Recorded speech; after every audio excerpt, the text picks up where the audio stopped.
पहलगाम के बैरसन घाटी में जिस तरह से आतंकवादी हमला हुआ, उसके बाद जांच एजेंसियों का मानना है कि बिना ओवरग्राउंड वर्कर के इतना बड़ा आतंकवादी हमला नहीं हो सकता। बीते कई दिनों से ओजीडब्ल्यू को लेकर तरह तरह की बातें हो रही हैं।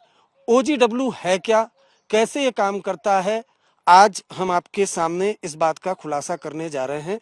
हमारे साथ एक ओजीडब्ल्यू ओवरग्राउंड वर्कर जिन्हें कहा जाता है वो मौजूद हैं। हम उनसे सीधे बात करते हैं। ओजीडब्ल्यू क्या होता है आप? जी सर, ओजीडब्ल्यू अगर देखा जाएगा तो ऑन ग्राउंड वर्कर जो मिलिटेंट के साथ काम करता है। तो सर ऐसी बात है कि जब कोई मिलिटेंट निकलता है पहले घर से, तो पहले वो सर ओजीडब्ल्यू किसको बनाता है। ओजीडब्ल्यू मतलब कि बनना ऐसी आम बात नहीं है सर। ओजीडब्ल्यू भी उसी बंदे को बनाया जाता है कि जिसमें वो क्षमता होगी कि ये काम कर सकता है। लाइक सर ऐसे अगर मैं मिलिटेंट के साथ निकला तो मैं अपने पहले फ्रेंड सर्कल की तरफ नज़र डालूंगा। मैं देखूंगा पहले कि मेरे फ्रेंड सर्कल में अगर इतने बंदे हैं तो मैं देखता हूँ कि उनमें से कौन वो बंदा है जो मेरे साथ काम कर सकता है, जिसमें वो क्षमता है मेरे साथ काम करने के लिए, जो मुझे फ़ौज की खबर दे, जो मुझे खाना सामान वगैरह पहुंचाए फलानी जगह पे, और जिसके दिमाग में ये डर वगैरह नहीं हो, तो वो उस बंदे को चूज़ करता है ओजीडब्ल्यू के लिए। तो फिर उसके लिए काम करता है, और जो मिलिटेंट भी जो बोलता है उस बंदे को करना है तो वो बंदा किसी भी हालत में वो करना चाहिए। मतलब किस तरह से सिलेक्शन, क्या वो धार्मिक तौर पर काफी उसका झुकाव हो, या ब्रेन वॉश किया जाता है शुरुआत में, या रेडिकलाइज किया जाता है? जी सर, वो भी चाहते हैं, कश्मीर के जो नौजवान हैं ये भी चाहते हैं कि हम मिलिटेंटों के साथ काम करें, हमारा खून उनके लिए लगे। हम कश्मीरी ओजीडब्ल्यू जो भी है कश्मीरी सब यूथ ये भी यही चाहते हैं कि मिलिटेंट को मतलब कि एक तो इसको प्रोटेक्ट करना, और दूसरा इसको किसी भी जगह पे सेफ रखना या खाना वगैरह पहुंचाना, मतलब कि इन शॉर्ट अगर बोला जाए तो इसको प्रोटेक्ट करना। मदद करना, जो जी टेररिस्ट चाहे पाकिस्तान बॉर्डर से भी आते हैं या जम्मू कश्मीर के लोकल भी टेररिस्ट बन जाते हैं, तो उनको हेल्प करना जी ओवरग्राउंड वर्कर का काम होता है। जी सर, यही काम होता है ऑन ग्राउंड वर्कर का। तो ऑन ग्राउंड वर्कर अगर देखा जाएगा, अगर इसको फौज भी देखेगी, मतलब कि ऑन ग्राउंड वर्कर हर किसी तरीके का होता है। ये कहीं भी चल सकता है, फौज में भी ये घूम सकता है आराम से, इसको फौज भी कुछ नहीं कह सकती है, पुलिस भी कुछ नहीं कह सकती है, क्योंकि ये ऑन ग्राउंड वर्कर होता है, काम करता है मिलिटेंट के साथ। तो मिलिटेंट के बगैर इसको किसी को पता भी नहीं होता है कि मिलिटेंट के साथ काम करता है। आप कभी अरेस्ट हुए? आप किस तरह से ओवरग्राउंड वर्कर बने? जी सर, मेरा भी एक दोस्त था, एक नहीं काफ़ी सारे दोस्त थे मेरे। तो उन्होंने भी, जैसे मैंने बोला कि उन्होंने भी देखा पहले कि कौन ये काम कर सकता है, तो उन्होंने फिर मुझे चॉइस किया। तो फिर मैंने लगभग 2-4 साल उनके साथ काम किया, बहुत मदद किया उनके लिए। बहुत रातों रातों भर मैं निकलता था, खाना पहुंचाता था या बाकी बाकी वगैरह उनके लिए काम करता था। तो फिर 4-5 साल के बाद उन्होंने मेरे से काम भी लिया, बहुत अटैक्स करवाए हमारे ज़रिए। तो फिर एक अटैक में हम ऑन स्पॉट पकड़ गए, तो उस टाइम हम कुछ नहीं कर सके फिर। तो आप क्या अरेस्ट होके जेल गए? जी जी सर, मैं 2.5 साल तक खुद जेल में रहा हूँ। क्यों, एक बेनिफिट था मुझे बाहर आने का, वो तो ये था कि मैं माइनर था। अगर मैं माइनर नहीं होता तो मुझे नहीं लगता कि मैं आज यहाँ पर आपके सामने बात करता हूँ। किस तरह से आपको कांटेक्ट किया था वो प्रोसेस, क्या किस तरह से क्या बातचीत की थी, किस तरह से आपका ब्रेन वॉश किया? उस शुरुआत में क्या बोलते थे? जी सर, देखो पहले 2015 की बात करेंगे हम। तो जब एक मिलिटेंट ने मुझे डायरेक्ट फेसबुक पे मुझे मैसेज किया, उस टाइम ज़्यादा इस पे नहीं ध्यान दिया जाता था, मतलब कि व्हाट्सएप पे फेसबुक पे ज़्यादा ध्यान, 2015 की बात है। तो उस टाइम उसने बोला कि भाई आप बीबीएम एप्लीकेशन है, उस टाइम थी, तो आप वो डाउनलोड करो। तो मैंने बोला ठीक है, हम बीबीएम एप्लीकेशन डाउनलोड करेंगे। तो क्या करना है उसके बाद, बोला ऐसा ऐसा प्रोसेस है तो करो। फिर जब हमने वो प्रोसेस किया तो उस पर मुझे रिक्वेस्ट आई, मैसेज आ गई ऐसी कि मैं फ़लानी बंदा फ़लानी मिलिटेंट हूँ। तो मैंने बोला ठीक है, आप हुक्म करो क्या करना है आपके लिए। बोला इस पे जो भी मैं आपको बात बोलूँगा पूरा सेफ है, कोई टेंशन नहीं, इस पे हम वीडियो कॉल भी कर सकते हैं, वॉइस कॉल भी कर सकते हैं, मैसेज वगैरह भी कर सकते हैं, तो कोई मसला नहीं है इस पे, ये सेफ एप्लीकेशन है। तो वैसे भी बहुत सारी एप्लीकेशन थी जिसपे मिलिटेंट ओजीडब्ल्यू के साथ बात कर सकते थे, तो बिना किसी ट्रैप होने के। तो उस पे हम उसके साथ बात करते रहते थे। तो एक दिन उसने बुलाया, खाना लेके मैं गया उधर, कहाँ बुलाया? ऐसे ही जंगलों में। यहाँ पर तो कश्मीर में चारों ओर अगर देखा जाएगा तो जंगल ही जंगल है। तो उधर ही बुलाया एक जंगल में। तो फिर वहाँ पर उसने बोला कि जब मैं दूसरी बार आपको बुलाऊंगा तो आप आओगे, आप डरे मत। मैंने बोला नहीं, कोई बात नहीं है, आपके लिए तो हमारी जान भी हाजिर है। बोला ठीक। तो वैसे ही उसने फिर दूसरी बार भी बुलाया खाना लेके, और तीसरी बार उसने बोला कि फलानी जगह पे ऐसा है, वो उठाना है, वो दूसरी जगह छोड़ना है। तो ऐसे ऐसे मैंने उसके साथ काम, तो जब वो फिर हो गया, न्यूट्रलाइज हो गया, तो उसके बाद ऐसे ही उसने, मारा गया वो? जी सर, वो तो न्यूट्रलाइज हो गया। तो उसने लेकिन मेरा ऑलरेडी किसी को बोला था कि ऐसा बंदा है, OGW है हमारा, तो बहुत भरोसे वाला बंदा है, इस पे बिना आंखें आप भरोसा करना। तो फिर जब वो न्यूट्रलाइज हो गया तो दूसरा बंदा ऐसे ही मेरे साथ कांटेक्ट करा। तो फिर ऐसे ही चलता रहता था सर। चलता रहता। जी। तो जब आप पकड़े गए उस दौरान क्या हुआ था? कैसे ऑन द स्पॉट पकड़े गए थे? क्यों, कौन सा टेररिस्ट अटैक था? वो एक ग्रेनेड अटैक था, पुलिस पे वो करना था हमको। तो मेरे साथ एक मिलिटेंट भी था, लेकिन वो भाग गया, भागने में वो कामयाब हो गया। मेरे से बड़ा था वो, तो इसलिए, और मैं छोटा भी था उस टाइम।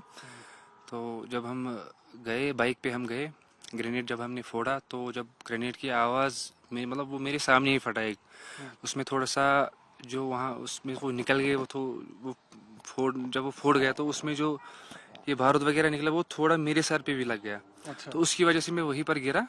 तो पूरी तो ट्रेनिंग भी नहीं थी, तो इसलिए जब मैं वहाँ पर गिरा तो उन्होंने फिर CCTV फुटेज चेक की थी कि ये बंदा इसमें यही इसी ने, क्योंकि वहाँ पर मुझे देखा भी था कि बहुत सारे लोगों ने, तो वैसे में फंस गया उस टाइम।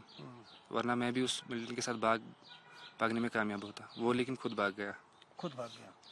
तो आपको क्या बोला था कि किस तरह से आपको बोला, क्या आपको बोलते थे BBM चैट में कि आप आतंकवादी के साथ काम करने को तैयार हो गए? क्या बोलते थे, क्या बातचीत होती थी? यही सर कि अगर हम निकल गए, हम मैं भी आपके साथ मतलब कि कल तक था, हम तो साथ में थे, मुझे कौन सी मजबूरी थी निकलने की, गन उठाने की, मुझे कौन सी मजबूरी थी। ऐसे ही बोलते थे, ऐसे ही माइंड वॉश करते थे कि अगर मैं भी आपकी तरफ ऐशो आराम की ज़िंदगी गुजारता था तो मुझे क्या मजबूरी थी गन उठाने की। इसके लिए इस पे तो कोई मतलब कि बैकग्राउंड है कुछ, तो उस वजह से मैंने ये बंदूक उठाई। तो वैसे ही ये माइंड वॉश करते थे, तो फिर हम उनके माइंड वॉश में आते थे। अब आपको जब आतंकवादियों के साथ रहे, ग्रेनेड ब्लास्ट किया, अब आज की डेट में क्या लगता है, वो गलत था?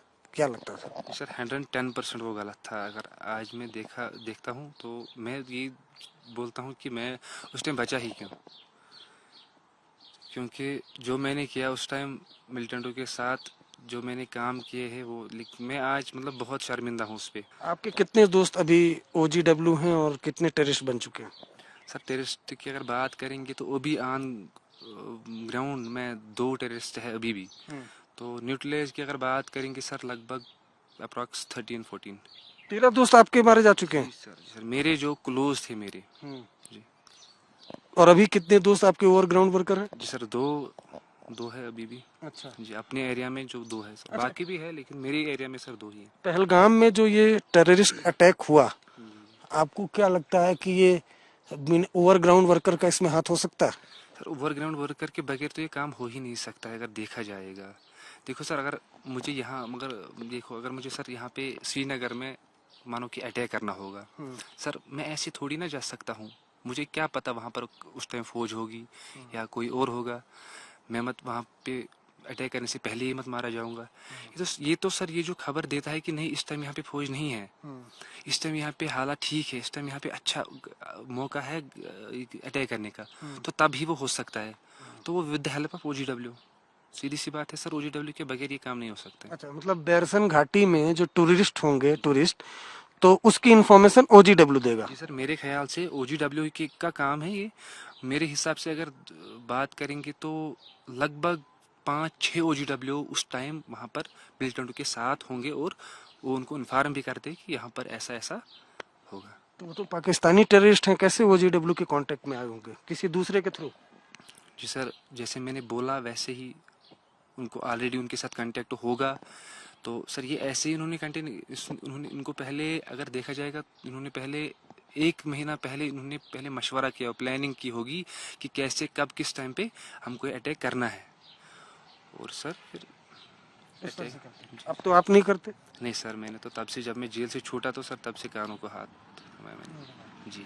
सबको नौजवानों को कश्मीर के मैसेज देंगे ना, इन चीज़ों में ना पड़े। यही सर, यही मैं देना चाहता हूँ कि जो भी अगर अभी भी कोई उनके साथ कांटेक्ट में है तो मैं यही कहना चाहता हूँ कि उसको एक ना एक दिन या तो उसी के साथ मरना है या तो उसको जेल जाना है। अगर अपनी ज़िंदगी बचानी है, अपना आप खुद सेफ रखना है, कैरेक्टर साफ रखना है, आगे बढ़ना है ज़िंदगी में, तो बस उनके साथ कांटेक्ट कट करो, अपनी ज़िंदगी अच्छे से जियो। अच्छा, मेरा एक सवाल है, आपने बोला था फॉरेस्ट एरिया में गए, तो ये सामने मैं फॉरेस्ट देख पा रहा हूँ, तो फॉरेस्ट के अंदर से आपको लगता है कि जो पहलगाम के जो टेररिस्ट हैं वो ऐसे भाग पाते होंगे जल्दी? लोग कैसे वहाँ छुपते हैं, कैसे फॉरेस्ट एरिया में? सर वहाँ आपने खुद भी देखा होगा कि बाईसरन घाटी में जो वहाँ पर तो जंगल ही जंगल है, अगर देखा जाएगा तो पूरा वो जंगल एरिया ही है।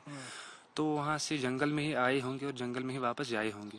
तो बहुत सारे जो ऐसे जंगल है जिसमें बहुत सारे हाइड आउट है, वो हाइड आउट से बाहर निकलते हैं, अटैक करते हैं, वापस हाइड आउट की तरफ जाते हैं। तो मुझे नहीं लगता है कि वैसे वो कभी फंस जाएंगे, फंस तो जाएंगे एक न एक दिन, वो तो बात है, लेकिन ऐसे ऐसे मौकों पे वो कामयाब होते ही रहते रहेंगे ऐसे। आप जंगल में कितनी कभी रहे हो जंगल? जी सर, बहुत बार रहा हूँ, दो दो बार, दो दो रात, तीन तीन रात रहा हूँ। कैसे रहते हो जंगल में? सर वहाँ पे भी हाइड आउट होते थे, ज़मीन के नीचे हाइड आउट होता था। कमरा सीधा बना, मतलब कि जैसे ऐसे कमरा होता है जब जैसे घर में हम बैठे वैसे ज़मीन के नीचे, आपको पता भी नहीं चलेगा। अगर आप उसके आगे भी चलोगे, आप उसके ऊपर भी चलोगे, पता नहीं चलेगा। खाना पीना? खाना पीना तो सर वो जी आप लोग लेके जाते सीधी सी बात है सर, खाना पीना हम उनको ले जाते थे, स्टॉक वगैरह हम ले जाते थे उनको 10-15 दिन के लिए। तो 10-15 दिन उनको निकलते थे उस खाना को, तो उसके बाद हम फिर से ले जाते थे, ऐसे ही महीना भर खाना उनको ले जाते थे, महीने के बाद फिर से ले जाते थे, ऐसा ही सिलसिला जारी रहता था। शुक्रिया, हमसे बात करने के लिए। उम्मीद है कि आप अपनी नई जिंदगी अपनी जियोगे। जी सर, जी सर, बस आपका भी सपोर्ट रहना चाहिए। और बस हम अब ऐसा ना, हम किसी को ऐसा बोलेंगे ऐसे करना और ना खुद करेंगे अब। ये एक OGW हैं जो अभी तो नहीं है, लेकिन ये जेल में भी रहे, और इन्होंने बताया कि किस तरीके से कश्मीर घाटी में बिना OGW की मदद के कोई बड़ा आतंकवादी हमला या सिक्योरिटी फोर्स पर हमला वो किया ही नहीं जा सकता। और OGW का काम न सिर्फ आतंकवादियों को खाना पहुंचाना, बल्कि सिक्योरिटी फोर्सेस की मूवमेंट की पूरी जानकारी आतंकवादियों को देना होता है। कैमरामैन अजय ठाकुर के साथ अरविंद ओझा, जम्मू कश्मीर आज तक। गर्मियों की छुट्टी होने वाली थी, मेरे पापा आने वाले थे, तो हम लोग सभी खुश थे। तो मैं एक बेड पे चढ़ के डांस कर रहा था, लेकिन वो पहले ही आ गए। प्लीज तो मैं उस समय तो कंटिन्यू नहीं कर सकता था ना, तो फ्रीज फ्रेम टाइप का हो गया। कसम पैदा कर